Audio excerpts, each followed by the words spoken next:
the spotlight, shine them bright. Gonna have a brand new show tonight, with glitz and glam on the marquee, perhaps a Tony nominee.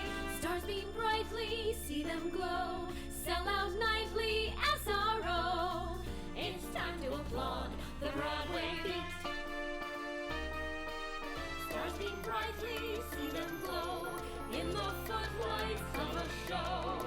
Life is sweet on the world's most famous street. Tickets, please. Take a seat Cue the band. and tap your feet to the rhythm of the Broadway beat. The Broadway beat, Broadway beat. And I just want to take just a moment to welcome you here tonight, because it's another historic night in the annals of Broadway. Earlier this evening, I greeted our actors and musicians, and especially the stagehands, with, why not? He's hitting me with my favorite Baby Blue. How could I not thank the stagehands for being back here and being part of the team? And I made a very short statement to them. I said, welcome home. And folks, let me tell you something. There is no home here without you. And I mean this sincerely from the bottom of my heart. The shows that are done on Broadway, these shows are created and developed for you, the audience. And frankly, you're really our home. And we can't thank you enough for being here tonight. We're sorry if we frustrated you for a short while. We're back where we belong. You're back where you belong. Please, please enjoy Chicago tonight and enjoy the reopening of Broadway. Here they come! A chorus line, Deirdre Goodwin and Paul McGill. Rock and roll, Seth Fisher. Spamalot, Rick Holmes. Young Frankenstein, Justin Patterson. Dr. Seuss's How the Grinch Stole Christmas, William Ryle. Rent, Justin Johnston and Tamira Gray. Chicago, Michelle Dijon and Solange Sandy. The Seafarer, Sean Mahon. Jersey Boys, Michael Langoria, Colin Donald, Dominic Nolfi, and John Leone. Curtains, John Bolton. Hairspray, Shannon Durig and George Wendt. The Phantom of the Opera, Jim Romick. Avenue Q, Howie Michael Smith and Jen Barnhart. The 25th Annual Putnam County Spelling Bee, Jared Gertner and Sarah Inbar. Mamma Mia, Carolee Carmelo. Xanadu, Carrie Butler and Cheyenne Jackson. Grease, Laura Osnes and Max Crum. The Drowsy Chaperone, Beth Level. Spring Awakening, Jonathan Groff and Leah Michelle. Les Miserables, Max von Essen. Legally Blonde, Laura Pell Bundy. Wicked, Stephanie J. Block and Anna Lee Ashford. Hello, I'm Richard Ridge, and welcome to Broadway Beat, our behind-the-scenes look at the very best of what the New York theater has to offer. And the good news is, Broadway's back. After the 19-day Stagehands Union strike, the Great White Way is back bigger and brighter than ever. On Thursday evening, November 29th, the shows were back doing what they do best. And the following afternoon, the League of American Theaters and Producers threw a celebration on the stage of the Marquis Theater, currently the home of the Drowsy Chaperone. It was simply called Broadway's Back. Bob Martin, the Tony Award-winning creator of Drowsy, hosted the event, which featured the latest man in chair, TV's Bob Saget, and Tony Award winners Angela Lansbury and Bernadette Peters, and members from practically every show currently running on Broadway. And Broadway Beat was there. But now the whole thing's settled and we're feeling good, 'cause Broadway's doing what Broadway should. If only we could say the same for Hollywood. Let's go on with our show. Let's go on with the show.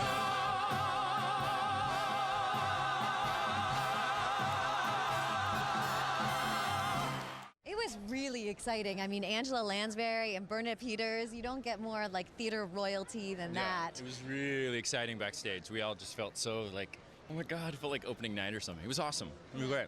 Oh, it's amazing, man. You know, last night was like another opening night for us. It felt just so much love from the audience. It was great energy, and it was just good to be back. You know, we missed it a lot. It was a lot of fun. Definitely. I mean, the audience response was so enthusiastic, and it was so great to come back and have it be fresh and new again, and it was really fun.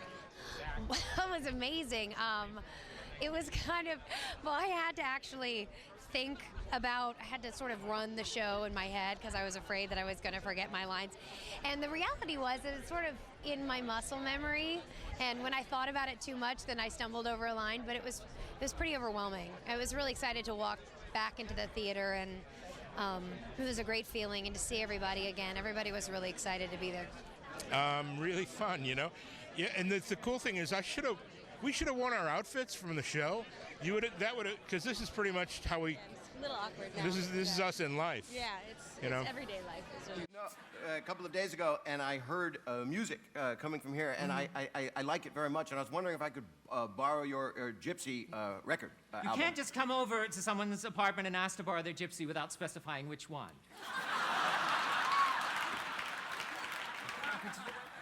Well, do you want the Ethel Merman? Do you want the Tyne Daly? Do you want the Angela Lansbury? I have a bootleg copy of Linda Lavin, if you'd like that as well. You have Linda Lavin? Yeah, it's a bootleg. It was difficult. It was painful. That's what I love about New York, and I've been away. I've been in Toronto.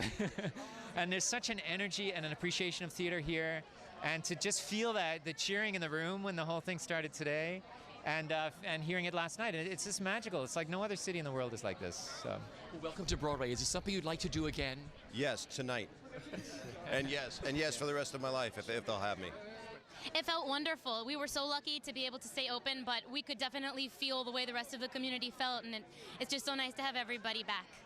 Sure. I mean, we felt really blessed to get to continue doing shows, but all of our friends were outside on the picket line, so it's hard to not feel worried about them and concerned about the whole situation. So it's great now. It's just exciting. Was last night your first performance? Last night was my opening night as Frankie Valli. It was the most unbelievable experience I've ever had to date. It must have been a surreal opening night for you because totally unexpected and the first performance back after the strike. What was it like? Well, you know, we found out Wednesday late at night, so everybody who was out partying the night before were like, put that drink down, we got to go to work tomorrow. Especially, with The Voice. So we all were very grateful to be back, and so nice to have Broadway back in New York.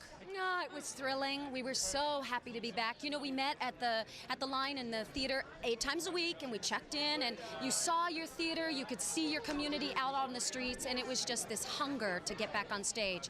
You've got to respect the business part of show business, but we were desperate to be back and tell our story and, revisit ourselves with our characters again. We came back as such a family. Yeah. We were so happy to be together again. It was truly a magical night of theater. Yeah. Last night was crazy. I don't remember anything, honestly. Yeah. We hadn't done the show together in about 6 weeks. And then with the strike happened, and just coming back to work was insane and amazing at the exact same time. You said it made you really appreciate the show. You were like, because you do it every day and you sort of get into a routine, but to step away from it and then come back to it, you were like, wow, it sounded totally different. Everyone looked totally different. And it was like senses were so much more heightened. I was like, are the lights always so bright? Is my mic always on so loud? But it was so invigorating, and to have the opportunity to step away from it and really see, just the growth of a show and come back. As hard as the strike was, coming back last night was just fantastic. It was amazing. Oh my God, I couldn't be happier. It was terrifying. We were locked in a dark theater. We were just left there all by ourselves. Literally, I was in a bag under the stairs, and It's okay, honey. no, I'll be fine. It's okay. You'll be fine, baby. Luckily, I was there with a flask, We're out of the bags so now. I'm fine now. We're out of the bags now Out of and the back bags, on Broadway. back on the stage. Back where we belong, and we couldn't be happier. Oh, we need a little music, need a little laughter, need a little singing, ringing through the rafter, and we need a little happy, happy ever after. Broadway's back in business now.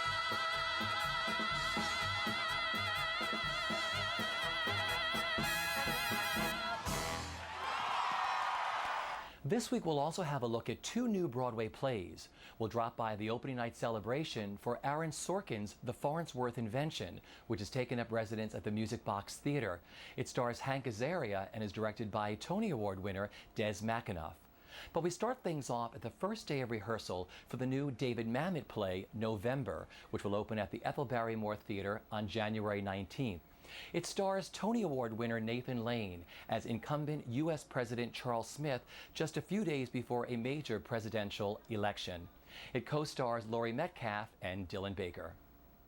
Well, it was about exactly a year ago. I was having Thanksgiving at my house, and a woman showed up, a good friend of ours, and she said, "You're not going to believe this." And she showed us a little card that said, "I was on the plane with the presidential turkeys," and she was flying back from D.C. to Los Angeles, and the president just pardoned 2 turkeys, and I think it was Disney bought out all of first class and put the 2 turkeys in a veterinarian in the first class. I said, "Well, how come? I don't get it. Why do they have 2 turkeys?"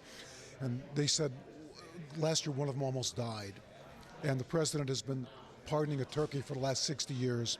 And so I figured, well, if the president's pardoned a turkey and the Disney Corporation is putting it to lead the parade at Disney World, call me crazy, but they're probably piecing somebody off. So that was the genesis of the play.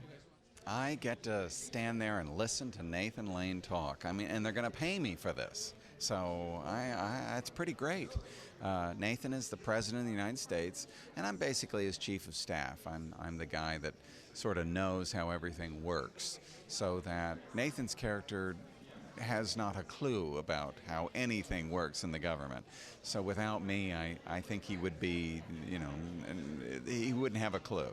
So I'm kind of the guy that leads him along back towards the world of possibility, because he comes out with pretty wild ideas about his main thing, which is the elections coming up. He's had 1 term, he wants 2 terms, and he'll do anything to win. Meanwhile, he's confronting the fact that about 80% of the American population do not want him back as president. So it's that quandary that he's fighting against, and by the end we'll see. He might just pull it off. This is a really funny play, isn't it? I thought it was hilarious when I read it. I mean, I've always loved David Mamet's plays, and this is no exception. It's brilliantly written, and it is hilarious. And I think he must have written it with Nathan in mind, because if Nathan was ever going to be president, he'd be this president. Is it a farce? No, it's. I don't. It's kind of like it's a little surreal, but no, it's more. I think Ionesco-ish, possibly, but I don't know. It seems like it could happen. It's very real in some ways. God, it's funny. It's funny, I think of David Mamet as a serious dramatist, but I know he wrote, comedies before. So it's just so weird to see like the ad work for this play. Well, yeah, and I think of Wag the Dog, too, which he wrote, which is very funny. And there's so much humor in all his stuff. I mean, every play I see, and there's always big laughs, but this is just one after another. I mean, it's going to be quite an amazing piece, I think. I just got a call out of the blue, having wanted to, come back to New York for so long, to do a brand new David Mamet play directed by Joe Mantello, starring Nathan Lane. I was like, huh? Okay. It really doesn't get any better. You think it doesn't get any better than that, does it? When a phone call like that comes through. It doesn't. It doesn't get any better. I didn't even have to read it. So I don't do it. So who do you play? I play the president's speechwriter.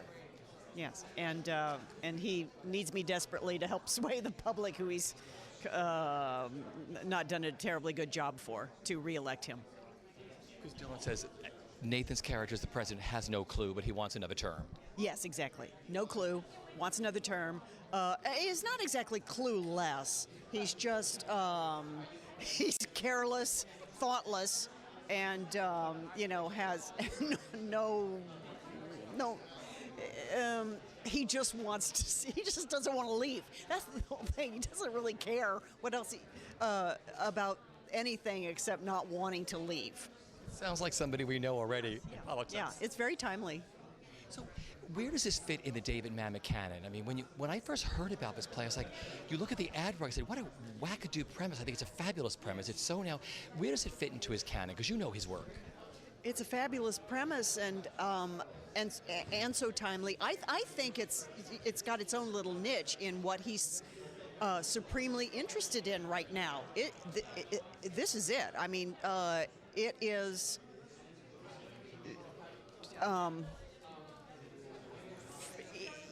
Even to the time of year that we're doing this thing in, it's so relevant. You haven't read it, right? Oh my, well. I can't wait. Just from what I've been told by all the Ethan's characters, the Turkey Man. I mean, just the wonderful thing. And then I read in the paper that Thanksgiving Day I was at my sister's house, and you see those pardoned turkeys that the president had pardoned. I know that just came up, and there was some question about how long has this been going on or something. Yeah, 60 years. Everything is addressed in the play. It's I couldn't wait. I've known about doing this for months, and I couldn't wait till this day because we just now did the read-through, and it's 5 totally different voices in this super funny comedy. I can't wait to get up on our feet and really start working on it. President Charles H.P. Smith. He's rather conservative and and thuggish. As I was saying to someone, it's as if one of those men from Glengarry ran for office and got in, and now he doesn't want to let go. He doesn't want, his re-election campaign is not going well, and so they basically told him he's pretty much on the way out, and he tries in many desperate ways to turn things around. Now, I asked Dylan about this play and some of the others, and they said it's sort of like Ionesco meets David Mamet. I mean, in his canon of work, David Mamet, where would you put it? Ionesco? I got it for 3 people. Wow. Oh, they're just being pretentious. Just drop in Ionesco. I think if you've followed his work, it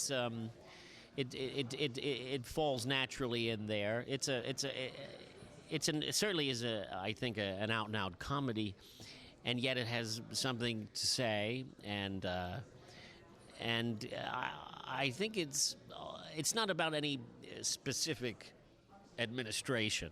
It's just about the process and how screwed up it can get,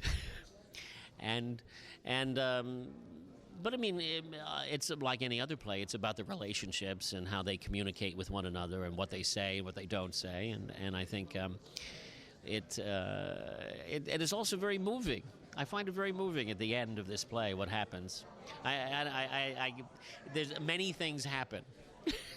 I mean, it's also, the play there's a huge debate about gay marriage.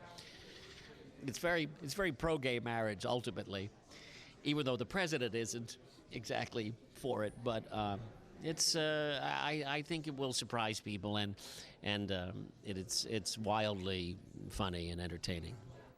Award-winning playwright Aaron Sorkin brings his latest play, The Farnsworth Invention, to Broadway's Music Box Theater. It's about who really invented the television set. It stars Hank Azaria and is directed by Tony Award winner Des McAnuff. We caught up with them and the rest of the company at their opening night celebration. The Farnsworth Invention follows the battle for the patent for the invention of the television set. The race pitted Philo T. Farnsworth, a young genius who came up with the idea as a high school student, against David Sarnoff, the head of RCA. Using direct monologues and flashbacks, the 2 men narrate the retelling of each other's stories as the drama unfolds. Hank Azaria and Jimmy Simpson, facing off as Sarnoff and Farnsworth, had a cast that also includes Michael Mulheron, William Humans, and Steve Rosen. It's 1921. Nobody had it. Nobody was close. And let me tell you, nobody cared that much. It's a gadget. It's a parlor trick for a couple of rich people. Nobody had it except a 14-year-old kid in Rigby, Idaho, standing in a field of potatoes. Photoelectric material, like say selenium. It releases a spray of electrons when light hits it. Yeah? And the cathode is essentially the opposite, right? It was time to build a television set. I need $20,000 to set up a lab and create a device that'll transmit pictures, moving pictures, electronically through the air and then reassemble them at great distances all in a fraction of a second. David, the newspaper. A guy named Philo Farnsworth. Calm down. A guy named Philo Farnsworth. What's the name? Philo. He's been working on television. Well, who isn't? No, he's been working on electronic television. Yeah, well, let me know when he gets a picture, because Workin says it can't be done. You got a picture? We got a picture! First of all, congratulations. Tonight, tell me what you knew about this story before you got involved with Farnsworth. Just that Philo Farnsworth was the inventor of television, but I only found that out in the 60s when I was a college student. Before that, my father, who worked for RCA, used to tell me that it was the Russian. So, so I'm glad that Aaron Sorkin straightened everything out in one fell swoop. But it's a real tribute to, you know, I think it's important that young people really understand the technology that today they take for granted. You know, it almost seems like it's happening again with all this new technology of who's inventing it. Exactly. Everybody is wondering, you know, this whole new media, the worldwide, web. What is this all about? Where is this taking us? And it's just a sort of a wonderful cycle of technological breakthroughs. But there's always somebody you have to find and ferret out to give the true credit for the, original invention. And just talk about this wonderful play that Aaron Sorkin has given us. Well, we're very lucky to have Aaron Sorkin giving us plays and certainly, the brilliant West Wing on television and his movies. And I like Aaron. I've known Aaron for many years and, hoping to someday direct a movie that he writes sooner than later. Let's talk about the wonderful cast in this, Hank Azaria and Jimmy Simpson. Yeah, Jimmy Simpson's wonderful. Hank Azaria is wonderful. The whole cast is incredible. And, of course, I love it when the cast rotates. And the power of simply convincing me that they're not the person they were 5 minutes ago, which they do so brilliantly in this show. Well, Aaron called me up in December of last year before the La Jolla production and said, would you write the score for my play? And I was like, yes. And then I got it sent to me and I read it and I went to La Jolla. And when they were rehearsing, like every day they were working on staging the play and I was writing in another room. And in like 6 days, I wrote about an hour's worth of music and we started feeding it in with a piano player. And then I went home and orchestrated it and recorded it and boom, it was on stage. It was really fast. So what was it like for you? I mean, you scored this like a movie. Well, that was the idea. I mean, Aaron and Des kept saying, we want music, we want music, we want music. And I kept thinking, no way, it's going to get cut. But I was like, okay, I'll keep writing cues. And every day I would get like notes, Des wants music here, here, here, here, more than we had planned. So I just kept writing and thought suddenly this is like a film. It's scored like a film or a television show, like to stay in the vernacular. And it got really exciting for me because the music played such an important role. If we make him an offer, it means he invented television. The market crashed right on your face, and you had to let the station owner sell time on the news, and you'd had it. It's called opposition research. It's also called corporate espionage, isn't it? I think you just stole television. Nobody broke the law. Whichever way this ends up going, it's done. It's done! First of all, I think history's always great fodder for the theater, and Aaron's a wise enough writer not to attempt a documentary. So essentially what the play is it's two guys narrating each other's lives. And the real play, in a sense, happens in real time in the theater. It's a debate. It's like, Schiller's Mary Stuart, Elizabeth and Mary Queen of Scots never met, but that's the centerpiece of the play. And so there's this ongoing argument to see where they fit in really the annals of history. And I think they're both paradoxical, complex characters, and they really are windows to America's century. So they're fantastic characters to work with, and extraordinary characters for actors. I mean, Hank Azaria and Jimmy Simpson have really had a feast. The problem all along in telling the story was going to be that these two guys never met. So how do I get them in a scene together? And suddenly I realized if you employ a literary device called the unreliable narrator, or in this case, two unreliable narrators, and have them tell each other's story, that will allow them to argue with each other on stage about the facts of this fight that's been going on for about 50 years now over who invented television. That's how I came upon it. The room was divided in half by a black curtain. On one side was the camera, aimed at a triangle on a rod, which would swing back and forth like a pendulum to demonstrate motion. On the other side of the curtain was a receiver. The triangle's moving? Yeah. All right, gentlemen, the triangle I showed you before is moving now. If you want, you can go to the other side of the curtain and take a look. And the viewing screen filled with electronic fog.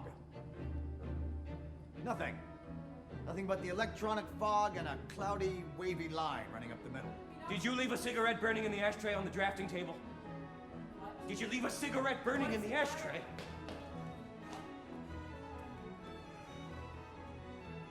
You didn't break it, Harlan, you moved it.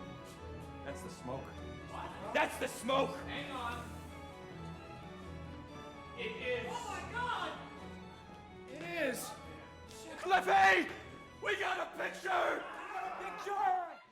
Yeah, I really do love this play. I'm quite biased. I hope everybody loves it as much as I do. I just thought it was Aaron really outdoing himself. And it's a fascinating story that I never knew. I've worked in television almost my whole life. I never knew who invented it and what happened. Had no idea it was so dramatic a story, and then had no idea the passion of these two incredible intellects going at each other. I think makes for incredible theater. I'm proud to be a part of it. You know, your character isn't a villain. It's more like a Machiavellian kind of thing, and it's a power thing. How do you view David Sarnoff?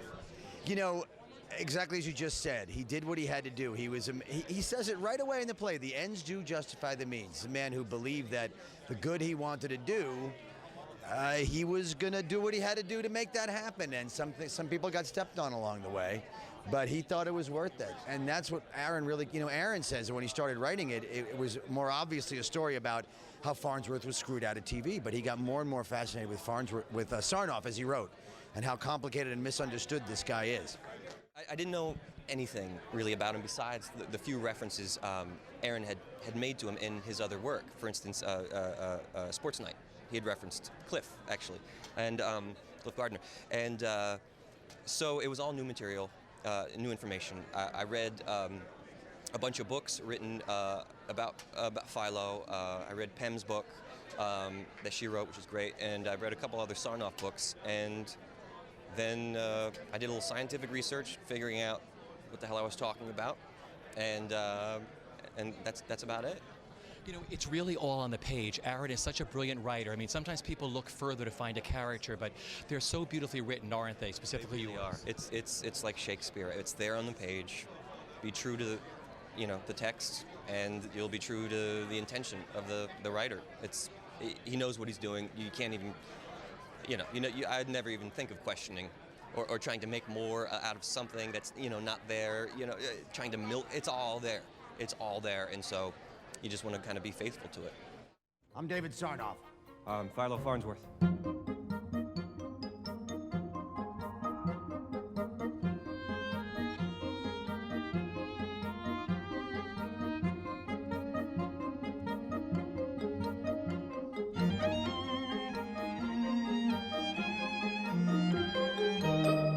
And by the way, the ends do justify the means. That's what means are for.